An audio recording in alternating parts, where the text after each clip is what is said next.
We'll begin with a prayer of invocation and then come over to the topic that we decided should be discussing.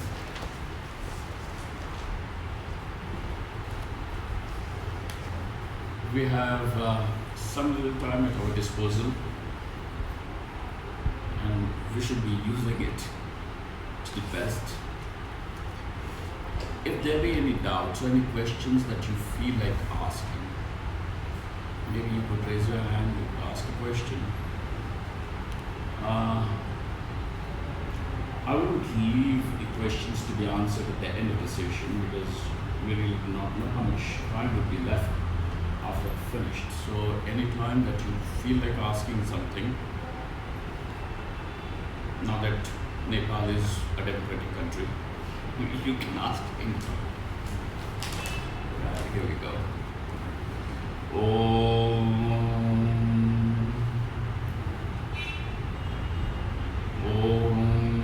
yo brahmanam vidadhati purvam yo vai vedanshcha prahinoti tasmai tam adevamatma buddhi prakasham mumukshurvai sharanam prapatye.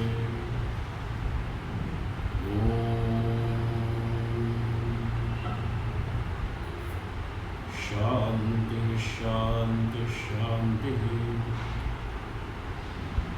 Om Namo Brahmadibhyo Brahma Vidya Sampradaya Kartribhyo Vamsharishibhyo Mahadbhyo Namo Gurubhya Sarvo Paplavarahita Prajnanagna Pratyagartho Brahmaiva Namasmi Brahmaiva Namasmi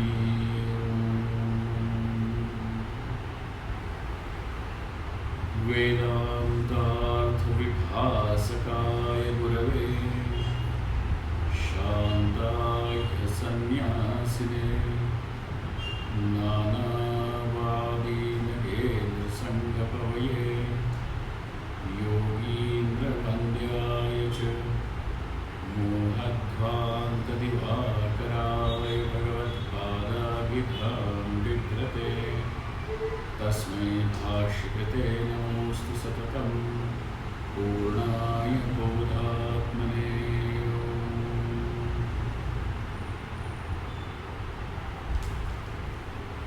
Am I audible to you the farthest? Well, clear? Clear?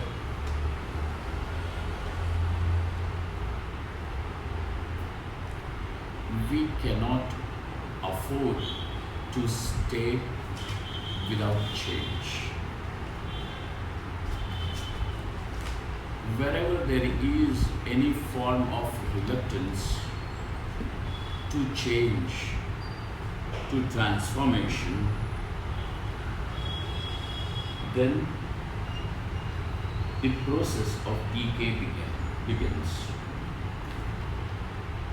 If we do not make a conscious choice, if we do not make a conscious effort to move forward, then there is going to be a different process which will be initiated involuntarily, and that will be the process of decay, of stagnation. Stagnation does not mean that it is still. If you observe stagnated water as against the flowing water has got a direction. There is a movement. And when you see a stagnated pond of water,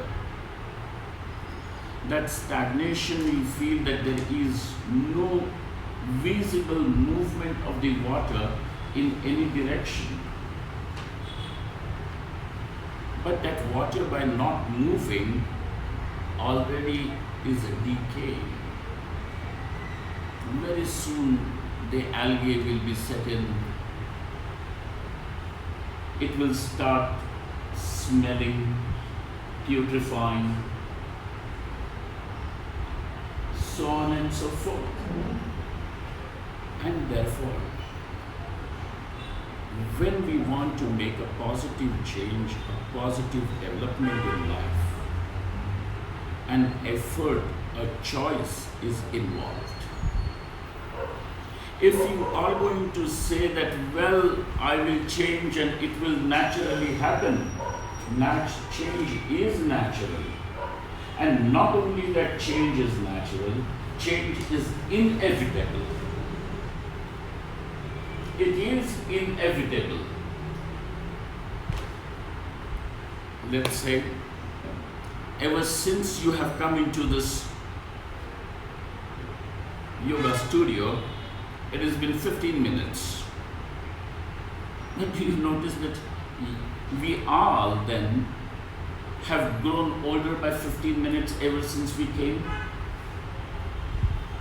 Whether you want or you don't want, that change is inevitable. And therefore, the only choice that we have is we can decide the direction of this change. Either it could be a progress or it could be a regress. And just by regress, I don't mean just moving backwards. It means losing an opportunity to moving forward. Therefore, what are those factors which are responsible for your change, for your transformation, for your development? What are the factors that are responsible for your change? Don't answer me by saying time. Time is taken for granted. Time, by the very definition, means where there is a transition from point A to point B, then only can it be called as time. Time just does not exist in point A. The movement from point A to point B, now this movement is time. The time is 28 minutes past 3. So from 28 to 29, the point B, there is a change. And then only can you say that the time exists. Time cannot exist independently just in point A. There has to be a reference. So cannot say that time is the factor.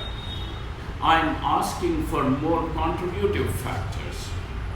And to tell you, the most influential factor is knowledge. Is knowledge. Because whatever you know changes you. And whatever you know fundamentally then has got the power to change you fundamentally. There could be superficial changes. But if you are really looking forward to something that is a paradigm shift, a real change, then that knowledge also has to be very fundamental. Knowledge transforms. Never ever underestimate the power of knowledge.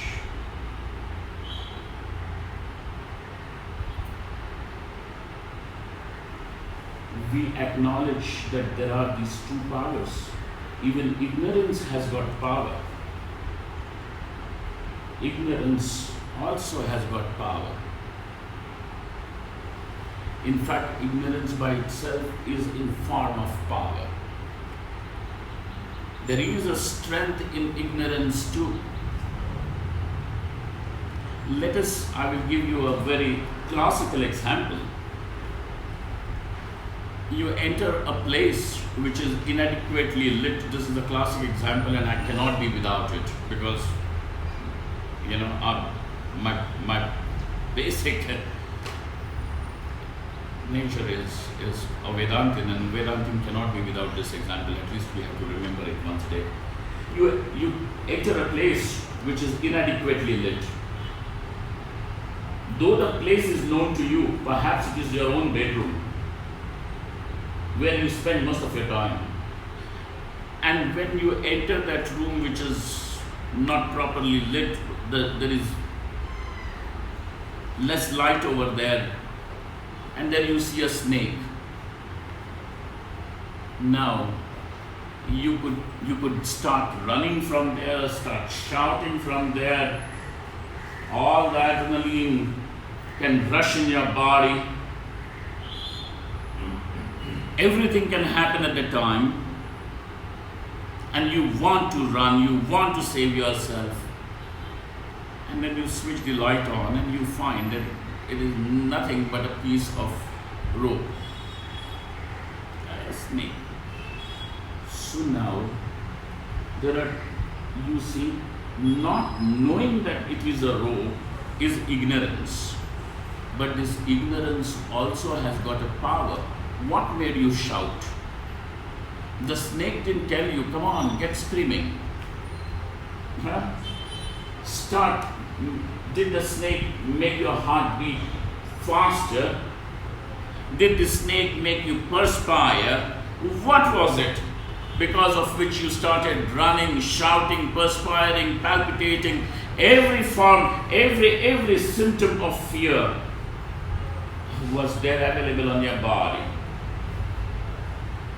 And that's why not knowing the rope, which is ignorance, which has caused it, which means ignorance also has got power.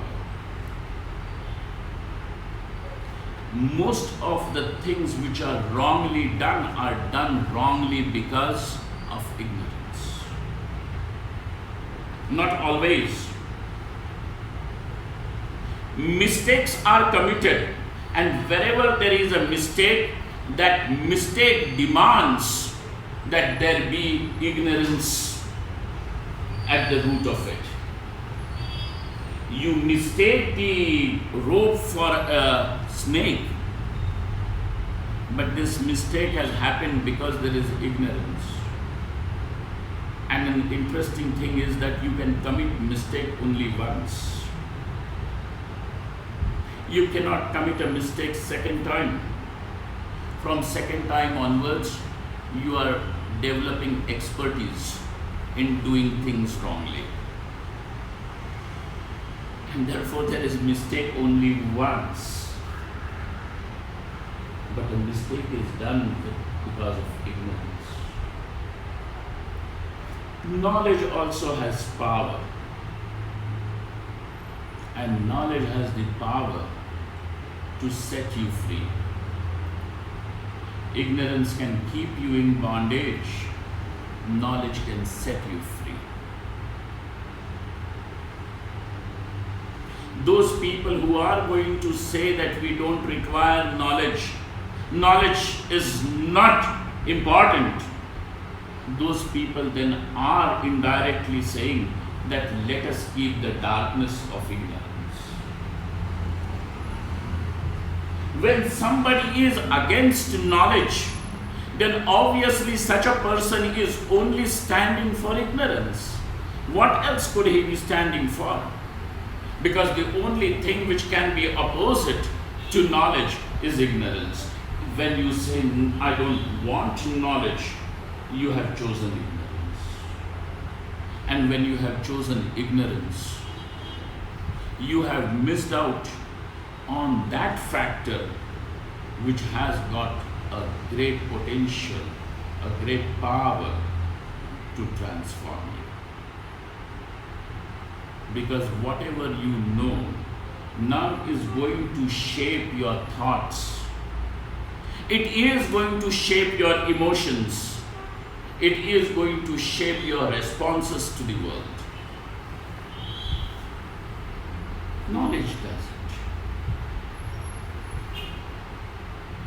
When you know something, let us say, you know that there is food in front of you, but it is poisoned.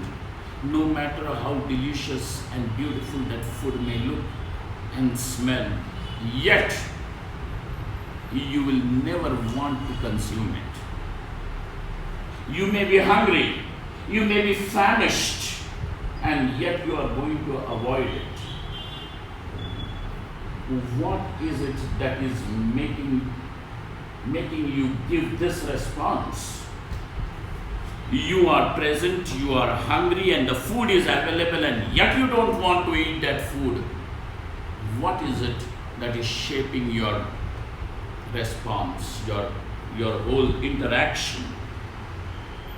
It is knowledge. Knowledge has the power to transform. Once when you know it is a live socket, you are not going to fiddle with it. You are not going to push your finger in it just because it's nice.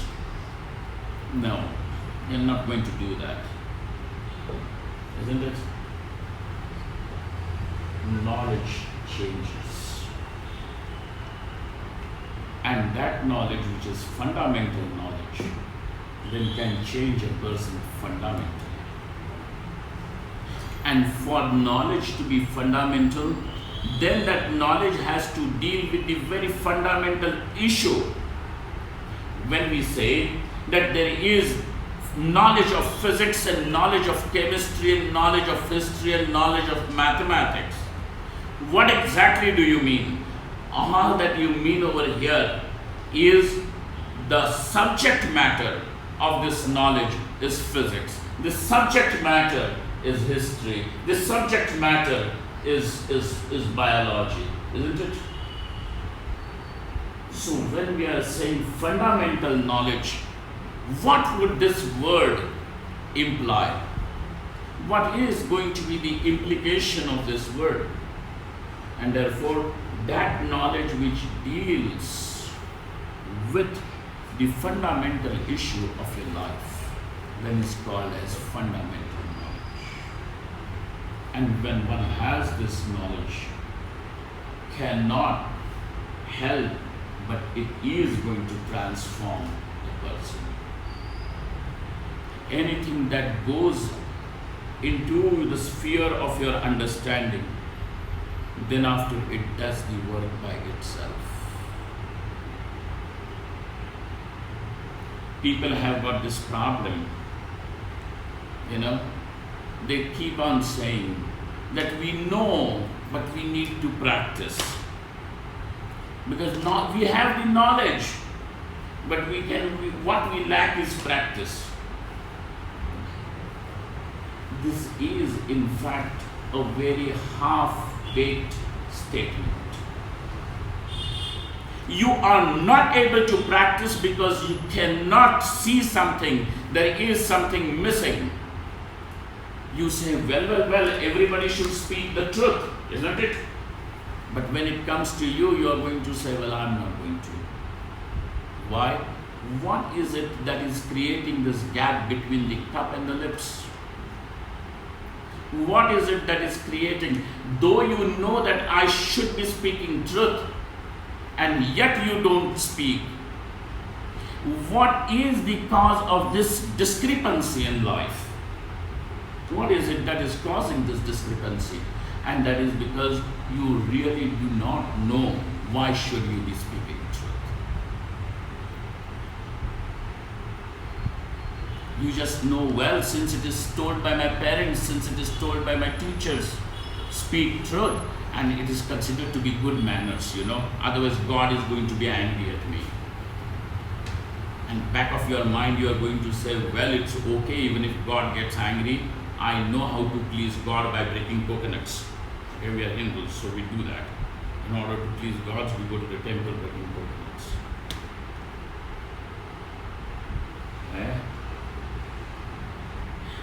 I want to know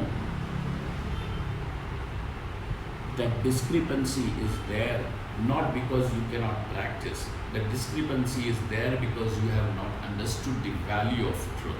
You really have not known why should you be doing that. And therefore the knowledge, wherever the knowledge is incomplete, then only it cannot produce an appropriate answer, response, action. When I know this is a socket and it is alive, I'm not going to play with it. It changes. Knowledge is the most important factor to bring about the change. And therefore, what is the fundamental issue? What is the very fundamental issue of life? What is it around which the life keeps on revolving? What do you see? Around that which everything, all your thoughts, all your emotions keep on going round and round. You know, somebody comes to me and tells me, well, there are just these two things. One is sex and one is money, around which the whole world seems to be going crazy. Really speaking, that's not just. It is. You have started thinking a little more, but your thinking has yet not. The analysis is yet not complete. The analysis is still not complete. The very fundamental issue is just this, and this is the very beginning of your spirituality. Spirituality does not begin by seeing lights or by seeing some fairies and angels flying. Spirituality begins with your clarity of understanding about life. Spirituality does not begin or end by having a belief system, some God to believe in. That's okay if you're comfortable and if you like to believe in a God, go ahead, do that. Nobody's going to stop you. You see? Spirituality does not demand that. Spirituality begins and is completed with the clarity of understanding.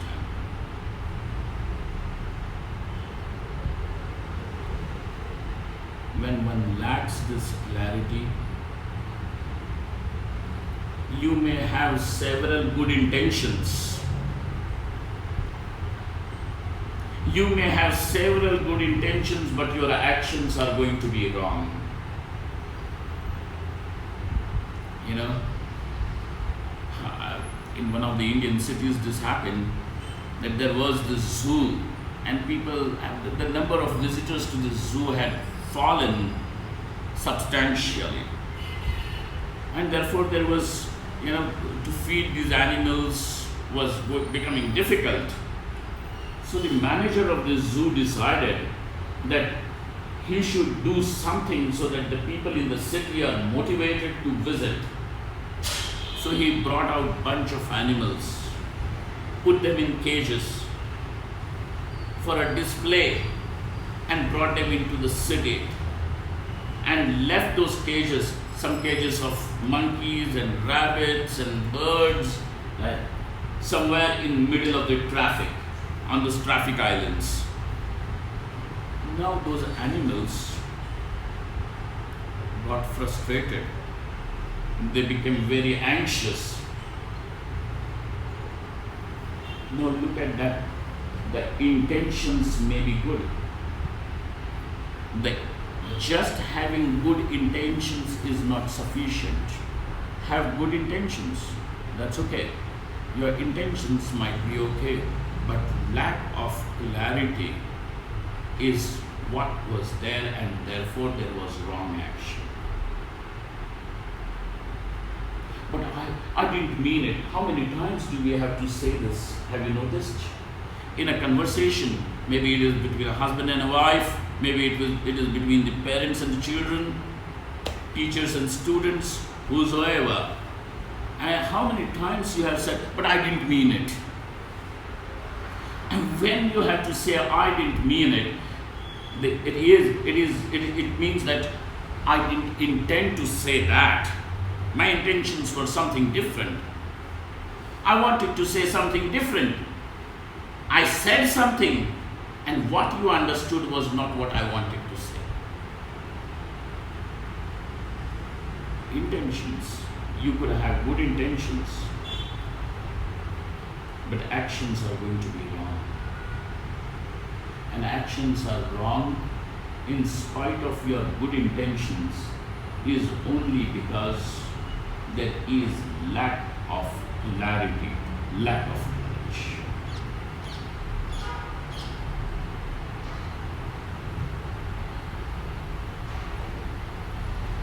Every politician says that we have got good intentions. And why is there this wrong action? Every emerging politician ever comes to this public sphere with a slogan saying that, well, I want to serve my nation, I want to serve the community, I want to serve the people. And 20 years down the line, you find that a fat man with a lot of corruption under his table. Why? You came with good intentions, and he must have come with good intentions. But what went wrong? What went wrong?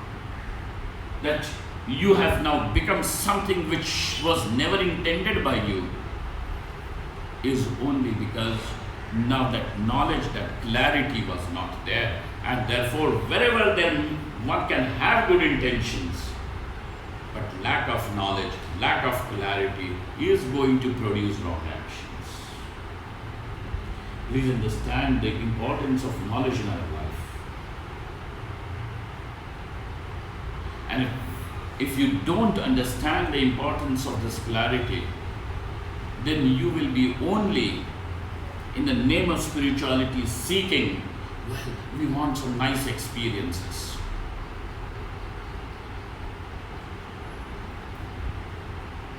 Nice or not nice, every experience potentially is a teacher. And if you learn from that experience, the experience has delivered you what it has to deliver. You see this? Therefore, ask appropriate question. Then now the knowledge that we see, which is so important in life, then that what is this fundamental issue? And knowing this, that knowledge of this fundamental issue can have an impact to transform me radically, transform me very fundamentally.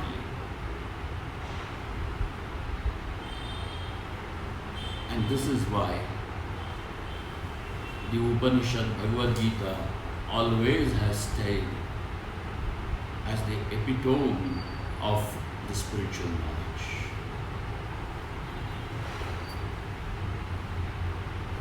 When I am saying that there is a fundamental issue of your life, there could be several issues. Presently, you might be having a crisis in your relationship. You could be having another problem at your job. You could be having health problem. You could be having a problem with your neighbor. You could be having problems with your parents. You could be having several problems. But so you have several issues to deal with. But what is the basic, the fundamental issue of life?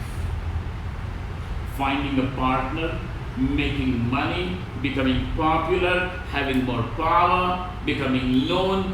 What is the fundamental issue? What is the fundamental issue?